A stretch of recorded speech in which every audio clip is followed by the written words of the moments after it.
Hey, Motorman here. And listen, this is still a controversial subject. I don't know why some people disagree with it.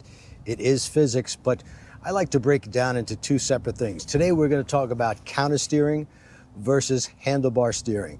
Now, I always say at low speeds, 15 miles per hour or less, you're turning the handlebars in the direction that you want to go. Of course, we are actually counter steering even at those low speeds. And I'm going to prove it to you by showing you this little video where I'm handling the motorcycle and maneuvering it with just one hand. And what I'll be doing is actually pushing and pulling with one hand. That will tell you in your mind, it should register that you are actually counter steering at all speeds. However, because this is so confusing to so many people, even the word counter steering it's just a confusing thing. The fact is that if you've ever ridden a motorcycle at speed and you've made a turn or rounded a bend, whatever it may be, you are counter steering without even knowing it. I like to call it push steering because that's how it actually works. If I push forward on the left grip, the bike will lean left and go left. If I push forward on the right grip, it will lean right and go right. It's the only way to make the motorcycle turn. So I'm going to use from here on in push steering. That's what we're going to call it. Now, as I said, at low speed, you're doing the same thing, but let's break it down so it's not so confusing. I believe in the KISS principle, keep it simple, stupid. And this really explains it very well, what you're doing at low speeds versus what you're doing at high speeds. Clearly, at low speeds, you're turning the handlebars in the direction you want to go. That should easily register in your brain because you're turning the handlebars. As you turn your head and eyes, the hands are going to follow. You turn this way, you turn that way, whatever it may be, and you can clearly see that front tire turning. Now, at higher speeds, in fact, the faster you go, the less that front wheel is actually going to turn. All right, so I'm coming around this bend, and I'm pushing slightly on the left grip, pushing forward. Now I push forward on the right grip, one-handed, and the motorcycle is turning. The front tire is barely turning at all from side to side. It doesn't have to. So if I'm going 60 miles an hour and I want to round a bend and it's going to the left, I'm going to push forward on the left grip just slightly. It doesn't take much at all. And the bike will lean left and go right around the bend. As I said, if you've ever rounded a bend at 50 or 60 miles an hour, you know that this is what's happening, or you may not realize that's what's happening, but that is what is happening. You push forward on one of the grips, push forward on the right grip, the bike is going to lean right and go right. The problem arises with that if you don't understand how this works when you have to do it in an emergency situation. For instance, you're cruising down a road, you're on a two-lane road, there's another car on your right side, he starts to come into your lane.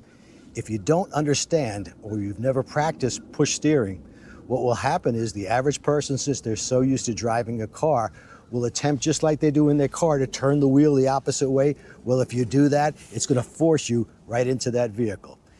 Sometimes you're coming around a bend, and I'm going to show you a little video clip on this. This guy's doing good. He's counter steering around. The turn's doing great. And then he starts going a little wide in a turn, and a fire truck is coming in the opposite direction. So what does he do? He panics. He tries to turn away from the fire truck, and that forces him at a head-on collision right into the fire truck. Now, let's take it out on the road, and I'll try to explain further what I'm talking about. The gyroscopic effect of the two spinning wheels has taken place. And I'm coming to another bend, and I'm going to point the camera down so you can see my hand. I'm going to push forward on the left grip, and the bike leans to the left and goes to the left. I'm going to push forward now on the right grip. It leans to the right and goes to the right. It's as simple as that. Everybody does it. If you've ever made it around any kind of a bend or a curve, you're counter steering or push steering without even knowing it. Now I'm going straight down this road, and here's where, like I said, the problem arises. If one of these vehicles come in the opposite way, not paying attention, they come into my lane, your natural instinct, if you drive a car quite a bit, is to turn the steering wheel to the right to get away from that vehicle. But if you try that on the motorcycle, it's going to force you. If I try turning the bars that way, it's going to push the motorcycle this way. If that vehicle is getting in my way and I simply push forward on the right grip, the bike leans to the right and goes to the right.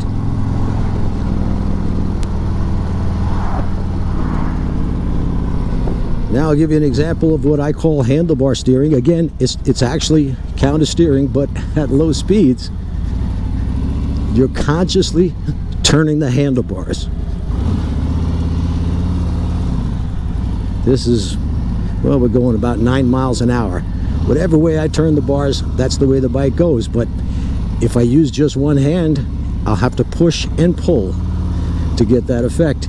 It's still push steering, but think of it at low speeds as handlebar steering. Anything below about 15 miles an hour, you're going to make a U-turn right here. I'm going to make this U-turn. As you see, I'm turning the bars and turning the front of the tire turns to the left. If I'm going to the left, it's going to turn to the left. I'll slow down a bit so you can see this again. So I turn my head and eyes, I look to the left, I turn the bars, the front tire turns, and the bike comes around. Don't let this confuse you. It's a simple thing to figure out. Just get on your motorcycle, and in a matter of moments, you should realize that when you push on one of the grips, you push forward. Whatever way you push forward, if I push forward on the left grip, the bike goes to the left. I push forward on the right, it goes to the right. Front tire is barely turning from side to side. I'm just upsetting the gyroscopic force of the two spinning wheels. Gyroscopic force makes the bike want to go straight. It wants to continue. Even if I let go of the handlebars, it wants to continue to go straight. But if I push on the right grip, the bike leans to the right and it goes to the right. I push forward on the left grip, it leans left and goes left. It really is as simple as that. Don't let it confuse you. And that's why I like to break it into two things: handlebar steering for low speeds, counter steering for higher speeds. Coming around this curve, I push forward. The more I push forward, the more the bike leans and the sharper the turn I'll make. I push forward on the right grip, it leans right and goes right. I hope this helps you.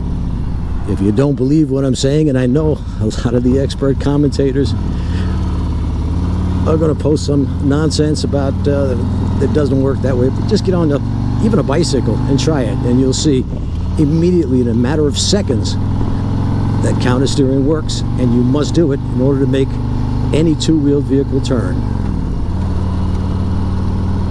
Get yourself a copy of my Ride Like a Pro experience video. I guarantee you'll learn so much. I don't care if you've been riding for 2 weeks or 100 years.